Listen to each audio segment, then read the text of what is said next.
You know, I don't like saying, I told you so, but I'll make an exception. I told you so.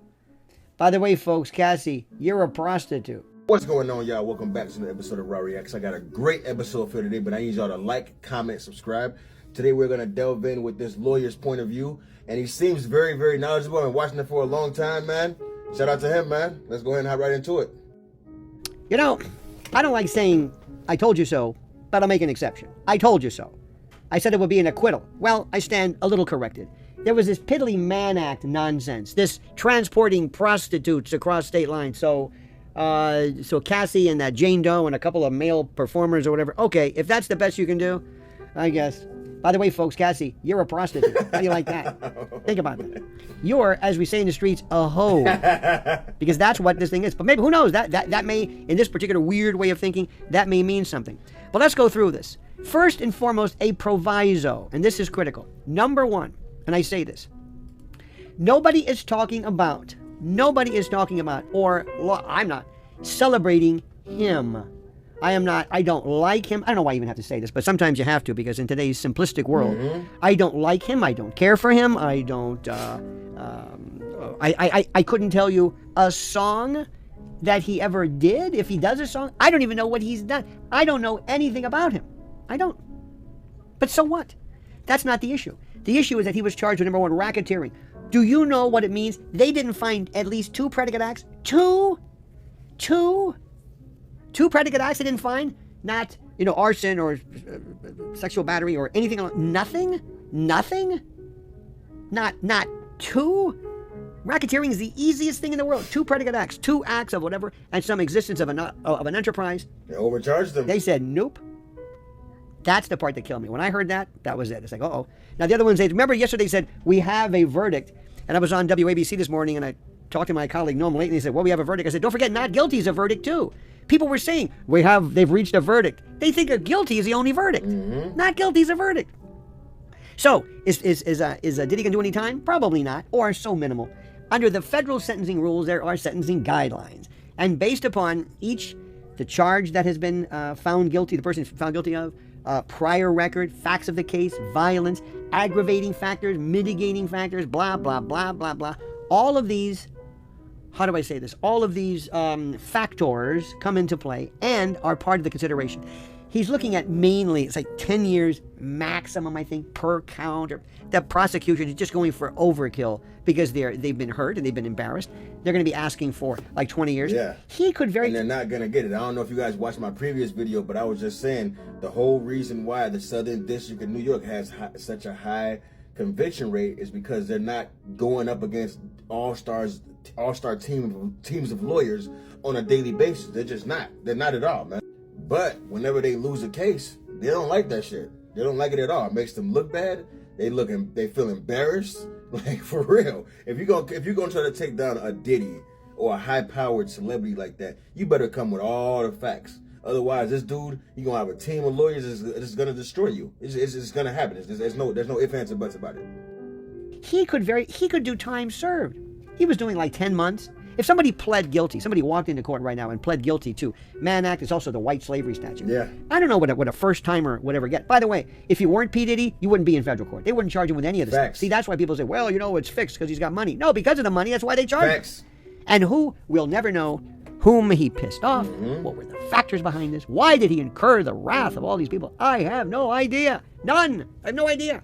And we can play this game, but he never gave up anybody, never gave up Jay-Z or Fiddy or whoever the hell he was. Nothing. Kept his mouth shut, did his time, so to speak, went from this lavish lifestyle to squatting over a stainless steel turlet, and everybody was going crazy. Look at him, he's having his big chicken for Thanksgiving or turkey. Oh, out there, making fun, talking about oil and astroloop. And that video of Cassie, I kept saying, you keep showing that, you're going to habituate this. You don't understand. What does this have to do with racketeering? And he's right. Nothing. If y'all were trying to prove a domestic violence case, then showing that video would be appropriate. But if you keep showing that over and over again, people are going to start to think, okay, yeah, he whooped her ass, but what about the racketeering? What about the sex trafficking? They pushed that video entirely too hard, man. And I understand that people are upset about it. Yeah, you should be upset about it. You shouldn't put your hands on a woman. Nobody's disputing that at all. Nobody's disputing that. Nobody's saying that this is a congratulations moment for Diddy, none of that. But the prosecution fucked up. You fucked up. You tried to go for the home run and overcharge this guy, but you fucked up, man. You fucked up. You probably didn't expect his lawyers to be as good as they were and the cross-examination to be as destructive as it was. That's just the truth, man. What does this have to do with racketeering? Nothing. She made $30 million. She sued the hotel, I believe, got 20 from him. Plus, they remain friends. Plus, she has texts where she says, I like these free calls. Plus, these people could have left. They could have called the police. They could have done anything. They didn't. But they want you to believe that somehow she was a victim of this. Now, the argument could be made that when you are involved in something as complicated as this, when you are involved in this grief bonding and all this other kind of bonding and victim bonding, you can come up with any name you want for this. Go ahead. And there may be something to that. Probably is. Some psychological connection that pulls people together, that where people by virtue... Remember that case? I forget what it was. These women who were kept hostage by this man. And sometimes the women didn't leave. They didn't escape. When you find yourself in a position of being held captive, kidnapped, mentally, actually, constructively, you'd be surprised what people do. They just give up. It's called learned helplessness. So I think there's something to be said for that. But there's no statute against that. That may be true in the real world, but there's no statute. By the same token, there are some women, I think, who should be acquitted of crimes because they fight back and kill their assailant. They kill the guy who's been driving them crazy. They've been killing the person who has been, what am I trying to say? Let's say a woman who's been beaten or abused, and there's a learned helplessness, abused wife syndrome. A lot of times there's no defense for that. Unless you claim insanity, and a woman says, I'm not insane, I killed my abuser. So that's not fair either. But because there's no defense, that's it. There should be, but there isn't.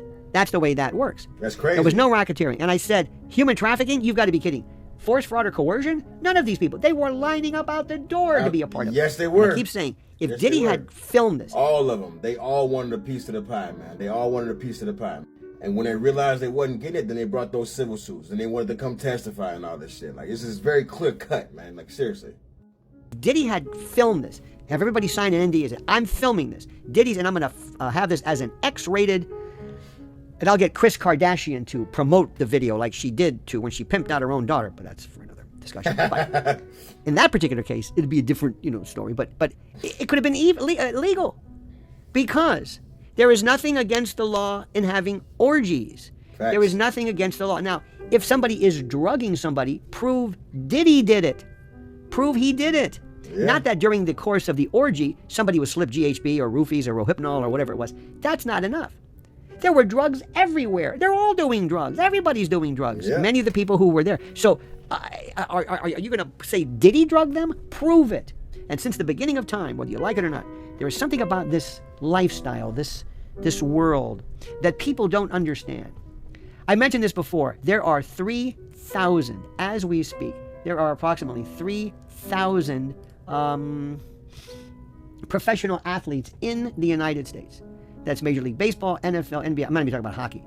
And what's interesting is that whenever they come to town, whenever they are in the position of coming to town, coming to a town, whenever they find themselves in some new, I guess you'd call it some new, setting or whatever, they have people at hotels, and there are PR people who are working to produce women and groupies and the like to show up to service. Facts. I'm sorry to say this. Service people like the Diddys and others. And so that's a fact. This goes on all the time. And this goes on, unfortunately, whether people like this or not, I'm sorry to tell you, this goes on not only all the time, but it goes to show you that there's this, how do I say this? There's this thing that people don't understand. Sometimes there are consensual forms of depraved behavior which we don't agree with. There are other times some people just didn't like him to the point where they couldn't see straight.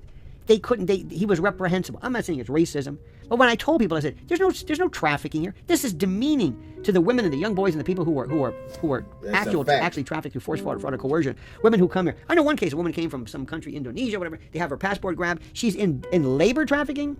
There are people who are not free to go, who are threatened, who are kept in subhuman squalor. They're not even, nobody even talks to them. There are people on the West Side Highway, these women walking around with like a papoose with little babies selling cut up fruit, and They're not doing this out of the kindness of their heart. Nobody cares about them at all. We see it all the time. These young black kids who were selling candies on subways, and people who are forced, people who are part of cults. Remember the cult? We've forgotten about that. No, we forget. That's of no interest. But this, trafficking, racketeering, you're out of your mind. Who thought of this? And the jury saw right through it. This was overkill. It was overcharged. It was nothing. And the very fact that the defense never put on one witness is perfect. So anyway, I predict the judge is going to let him out, have some kind of, surrender your passport. You have no contact with anybody on the witness list. There's going to be an appeal, obviously, of this Mann Act violation, this white slavery statute. So he should be released on appeal, some adequate bond, and then watch him rekindle. This is the non-legal argument, but how he will change his image, because he beat the system. He's John Gotti. He got away with it. He's the Teflon pimp or rapper or whatever you want to call it. He did it. And everybody else is dead. Suge Knight and Biggie and Tupac and all. Well, Suge Knight's not dead, but he's in prison. Let me tell you something. This is, and in that world that you and I don't understand, he is as gangsta as you can get. He's the real McCoy. The federal government went at him and they couldn't get him. Do you know what that does in terms of street cred and music cred? Oh my God. Now what he does later on, I have no idea. How he handles this, I have no idea. Don't look for any kind of a genius move. But if he plays this smart and wisely, he can write his own ticket. This is a game changer. And he never gave up anybody, as far as we know. So he maintains his credibility among his people. Snitches get stitches and all that other kind of jazz. So, not guilty, not guilty, not guilty to racketeering, not guilty to sex trafficking, no force, fraud, or coercion, and guilty of, 2 counts of what? Mann Act violations. That is such chicken shit. Pardon my French. You've got to be kidding. So anyway, thank you for being a part of this. Stay tuned. Thank you. He's absolutely right. That is such chicken shit. But they had to get him on something. They really did. So even if they do gotta hit him with a little bullshit ass charge in order for him to get something, they're going to do it. They're going to do it. Now the amount of sentencing time for these 2 counts, it's 10 years apiece. Now we got a whole bunch of people that are saying he's gonna go do 20 years. He's gonna do this. The people like that don't understand how the court system works, or how the jail system, prison system, federal system work. It doesn't work like that. They're not gonna give the maximum. They're not gonna give him 20 years unless the judge is really feeling inclined and really wants to make a point, make an example. But I highly doubt that he's going to, especially with these kind of lawyers that he has, because it would actually be pointless. If he's already 55 years old, 20 years, that's damn near a life sentence for the rest of his life. They're not gonna do that. They're not gonna do that. But they gotta get him with something in order to feed the public, hunger for some kind of justice. You know what I mean? And I get that. But he's already been in there for 7 or 10 months or something like that. September? Was that September? I think it's 7 or 10 months, one of the two. He's been a model citizen in there. He doesn't have a criminal record. This is his first charge. They're not gonna slam him with the book. They're just not going to. They're not going to. And no matter what the hell public opinion says, because people and especially women, they want to see him thrown under the jail. That's not going to happen. That's not how the law system, the justice system works. You get certain time for certain crimes. And unfortunately for y'all, he didn't commit a RICO case or racketeering or anything like that. It wasn't sex trafficking. It wasn't nothing like that. And like I said, they had to hit him with something, so they're going to hit him with this little Mann Act. And, either they're going to give him time served or they're going to give him a very low amount of time. That just is what it is, and you're going to be right back free again and whatever. This does not, and for all the people that are saying, oh, it's him being back on the streets is so dangerous, it's not going to affect your life. It isn't. 99.999% of people are never even going to run into Diddy in their lifetime ever. So it's not going to affect you in your lifetime, man, straight up. But I like what this guy has going on, man. He's very smart. It's very funny. Well, let me know what y'all think about this in the comments, man. Like, comment, subscribe. Let's go, baby.